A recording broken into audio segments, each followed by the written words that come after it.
Hi everybody, I'm here. I'm going to read some love poems. I'm feeling better. Thank you everybody for the well wishes. I've got a bunch tagged so that I didn't waste a lot of time looking for them, but I don't know. I'm gonna see which ones feel like being read. I don't know. Let's start with something really little, but really big, I think. If I can find it. It's called First Snow. All of these tonight are going to be out of duet. Okay, First Snow. Like children run to a window at first snow, rise to the occasion of each other. That's nice. Do that. Okay, love poem number 2.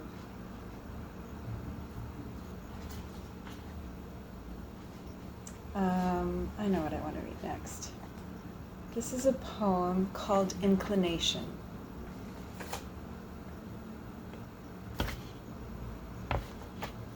At the top of a Ferris wheel overlooking a waving black sea, sit 2 children swaying in the seat, about to turn 13, about to, for the very first time, taste spun sugar at the fingertips of the other. They just know they were made for it. They've been waiting their whole lives for this moment. And when a gust comes and swings them, each lets go of the painted bar and becomes instead what the wind holds on to.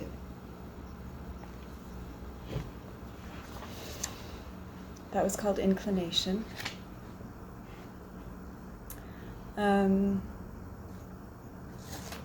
Here's another one from that same era. So that was about 2 13-year-olds I made them. This one's called 14, and it's true. Everything I write is true, but this is bio true. 14. I met and fell in love for the very first time on Cape Cod with a boy who lived there year-round and was a wicked swimmer. He was the best friend of my best friend's boyfriend. They all had beach jobs, and he liked me too. All we seemed to do and wanted to do was roll around in the sand and feel every inch of each other's body and our own. When we'd had enough of that, there was the ocean. We got hot at the same time.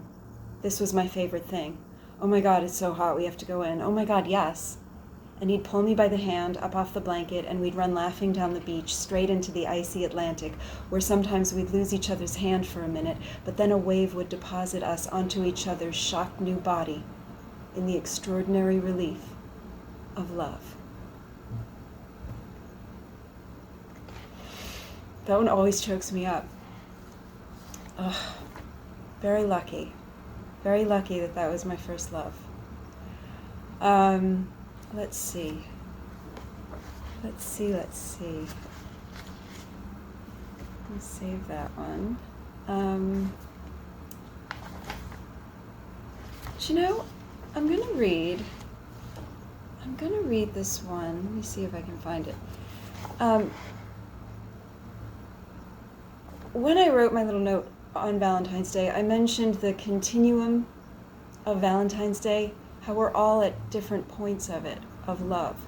Some people that I know have just met and fell in love. Some people are wondering if they'll get or receive a Valentine. Some people are heartbroken at betrayal or at the dissolution of a love that lasted many years. All of these are love stories. All of these experiences that we all have. So here's one that I once had that is called Orchids. Sorry. Orchids. Someone I know once picked up a mirror leaning on my bedroom wall and flipped it around in a burst of decision when he saw himself in it full length and didn't like what he saw. He then turned back to me, replaced his hands on my shoulders, and resumed the kiss we were in. I don't know what he saw that he didn't like, but I didn't see him again after that, and I found him beautiful and unusual. In each of us lies the worry will be revealed as unfit for love. I later learned he cultivates orchids, those rare exacting creatures.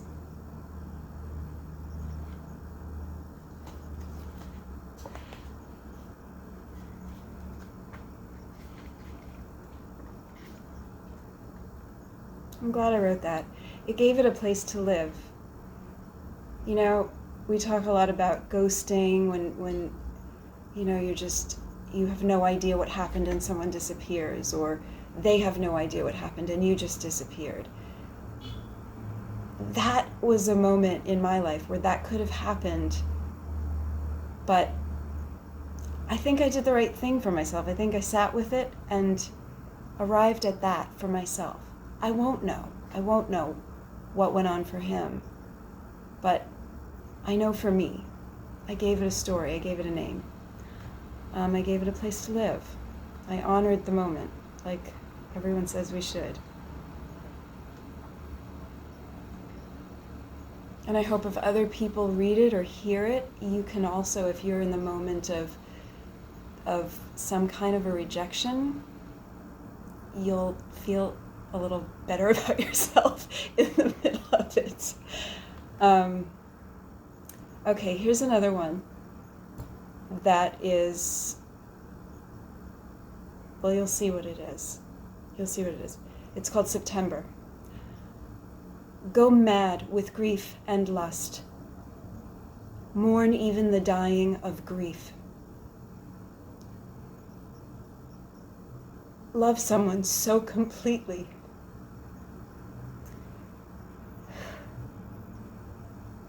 You're left in shock when they go and don't take you with them, and grief takes you into the next world, where all you want is to love with abandon again, even though.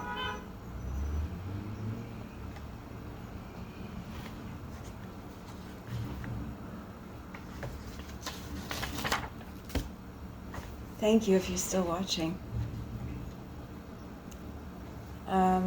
Let's move on, shall we, to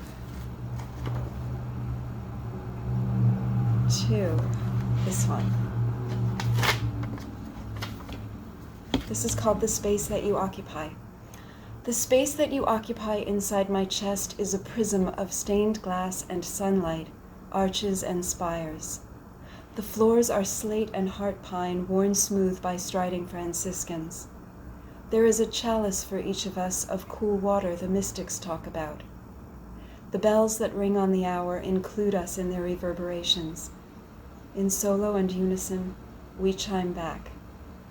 And just outside, an ocean full of salt will hold us up like an offering to the sky, should we decide we want to go in.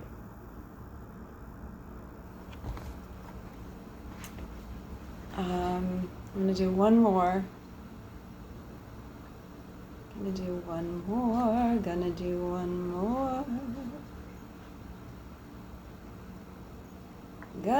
one more.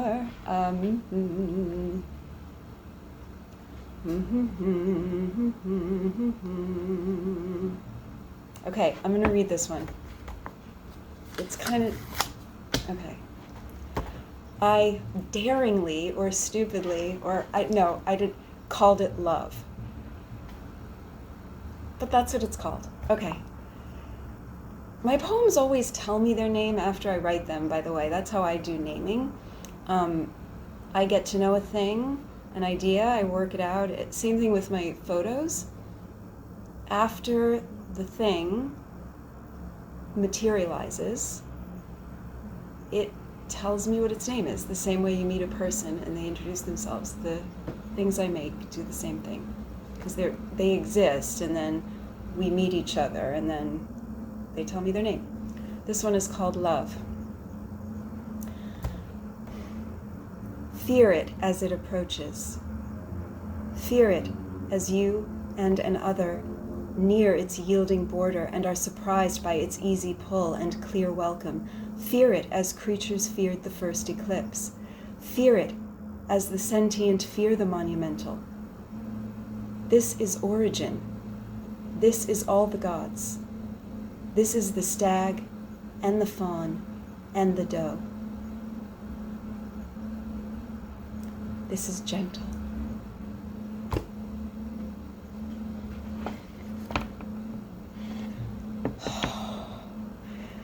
I get moved, I cry, I get choked up. Because they come from somewhere else and they reveal themselves to me. I craft them. I wrote these, but this is knowledge I didn't have until it revealed itself, and I listened and wrote it down, and we made it together. So that's why I still get choked up, because sometimes I read them and I'm learning from it. Anyway, that's my Valentine's Day love poem reading for everybody. Thanks so much for listening. Yeah, I guess that's it. I wish you all sweet dreams, and